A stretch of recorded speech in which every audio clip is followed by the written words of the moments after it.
অনেক দিন আগে বগারচর নামের এক গ্রামে মোহাম্মদ নামে এক রাখাল ছেলে থাকত তার মায়ের সঙ্গে। সারা দিন সে ছাগল চড়াতো আর মন ভরে বাঁশি বাজাতো।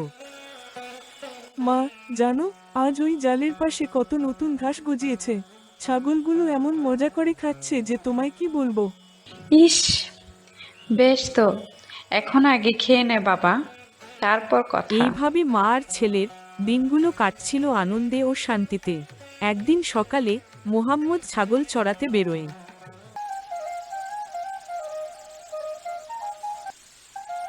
কালি, চাদু, পুটি, সবাই একদিকে আয়।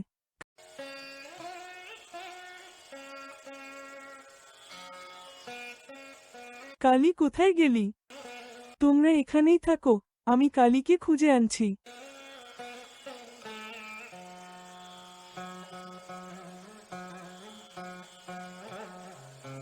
এই যে, কত দুষ্টুমি করিস, পালিয়ে যাচ্ছিস কেন?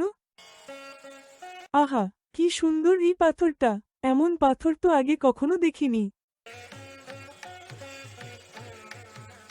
তোমার মনে যে ইচ্ছা আছে বলো, আমি তা পূরণ করব। কে কে বললে? আমি, তোমার হাতে থাকা পাথর। ভয় পেও না। তুমি কি কথা বলতে পারো? হ্যাঁ, বলো তুমি কি চাও। আমার কিছুই লাগবে না, তুমি বরং আমার সঙ্গে চলো।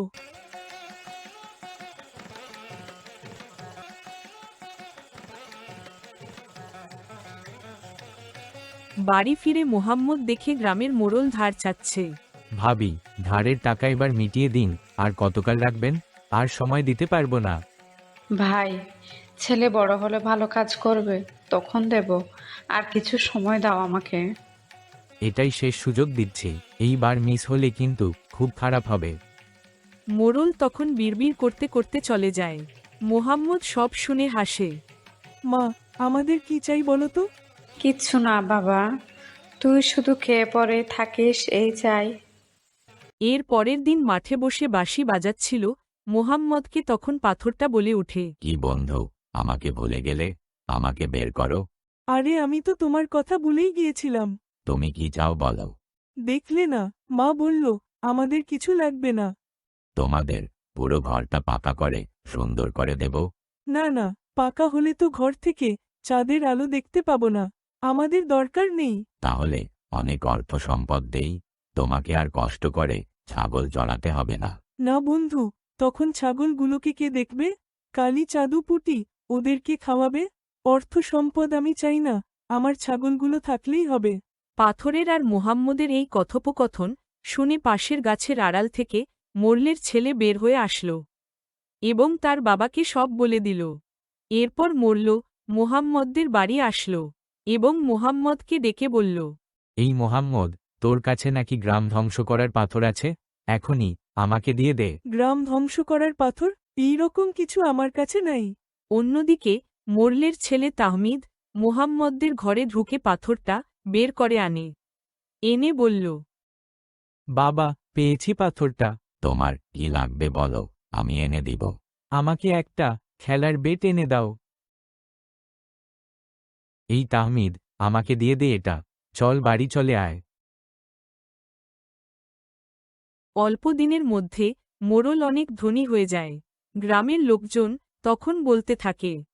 মোড়ল সাহেব তো পাথরটা পেয়ে অনেক বড়লোক হয়ে গেছে। ঠিক বলেছ, আমরা যদি পেতাম তাহলে কতই না ভালো হতো। এই কথাগুলো আড়াল থেকে শুনতেছিল ডাকাত দলের একজন। সে কথাগুলো শুনে তার সর্দারকে গিয়ে বলল। তারা সাথে সাথে প্ল্যান করল পাথরটা এখনই চুরি করতে যাবে।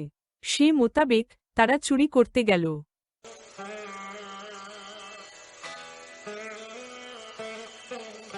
ওই ছেলে তোমাদের কাছে নাকি জাদু পাথর আছে, ওটাই আমাদের চাই। তোমার বাবাকে তাড়াতাড়ি আনতে বলো। না, ওইটা তোমাদেরকে দিব না। বাবা, বাবা, বাবা। ডাকাত ডাকাত ডাকাত ডাকাত ডাকাত ডাকাত। বাবা, কথা বলো, কথা বলো বাবা, বাবা কথা বলো। কিচ্ছু হবে না, আমাদের কাছে জাদুর পাথর আছে।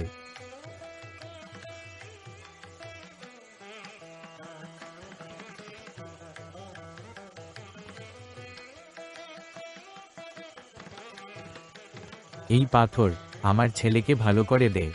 কি ব্যাপার? এটা তো কাজ করতেছে না।